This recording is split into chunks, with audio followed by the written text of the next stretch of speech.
โอกาสที่ท่านคำเวนปัญญานุวงศ์พบปะอบรมพนักงานหลักแหล่งเมืองคำเกิดในวันที่29พฤษภาคม2025ตั้งหน้าให้คณะบริหารงานภาคแขวงท่านได้เสนอรายเวียกงานจุดซุมเป็นต้นแม่นเอาใจใส่เวียกงานศึกษาโฮมการเมืองแนวคิดในดันแถวพนักงานสมาชิกพรรคและประชาชนระดับเฮาเวียกงานป้องกันศาสตร์ป้องกันความสงบสืบตัวคุ้มครองเศรษฐกิจมหาภาคให้มั่นเที่ยงปรับปรุงกลไกการคุ้มครองบริหารรัฐให้มีความกระทัดรัดว่องไวและโปร่งใสสืบต่อยึดมั่นและปฏิบัติแนวทางการต่างประเทศร่วมมืออย่างต่างหน้า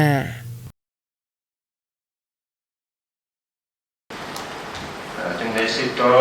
ในการจัดตั้งปฏิบัติมติของส่วนใหญ่ครั้งที่10ของพวกสหายแผนพัฒนาเศรษฐกิจสังคมของเมืองนี่แหละเข้าสู่พฤติกรรมตัวจริงในทางสหายเนาะใช้สืบต่อสหายการนำพาชี้นำนี่แหละเรียกงานป้องกันชาติป้องกันความสงบนี่แหละเฮ็ดโดยใดหน้าที่ต้นต่อของพวกเรามีใดดีเฮ็ดในเมืองของพวกเรานี่มีความสงบโดยพื้นฐานสังคมให้มีความเป็นระเบียบเรียบร้อยเอาเรื่องงานป้องกันชาติป้องกันความสงบนี่ให้มันเป็นของทั่วประชาชนแท้ๆให้มีการเข้าร่วมของประชาชนแท้ๆนะครับหนึ่งก็ให้เอาใจใส่บนเรื่องการผลิตนี่แหละการสร้างบนคำเกิดของพวกเรากับมีโน่นแดงอยู่การผลิตนี่มันติดพันกับการปฏิบัติเศรษฐกิจสจสุดชีอันนี้นะอันนี้นี่จะให้พวกเขาได้เร่งใส่เพราะตอนนี้กับเรื่องพวกสหายนี่พันขยายซะเศรษฐกิจสจแต่งการคณะพิเศษเขาเป็นเจ้าการพันขยายได้อันนี้เลย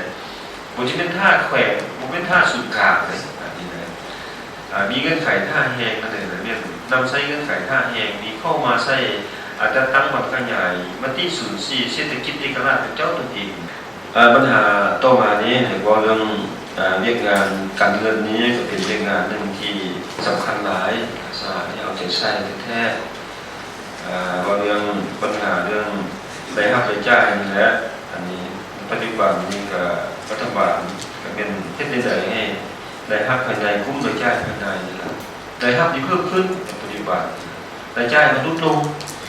เพิ่มความสามารถในการคุ้มครองในการจัดเก็บรายรับในองค์การเงินของพวกเขาขั้นการเงินมันเข้มแข็งนี่นะเอาเก็บรายรับโดยตามแผนมีเงินเกินตุนเป็นเพียงพัฒนาเลย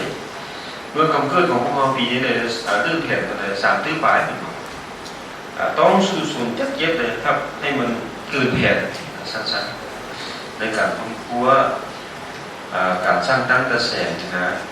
แต่ปัญหาสำคัญในการกำหนดกระแสให้มันถึงต้องสอดคล้องกับสภาพความเป็นจริงของเมืองของพวกเขา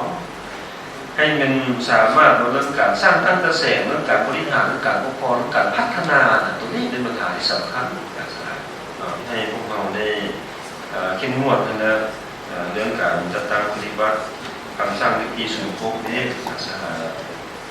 การลักลอบในการขุดค้น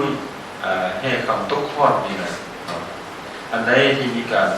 ขุดค้นลักลอบที่ถูกต้องมันแต่งตั้งนะพนักงานนะลงไปว่าเรื่องการซุกนิ้วติดตามคนกาทำลายและสืบสวนสอบสวนคัดตัวอะไรมาสหาย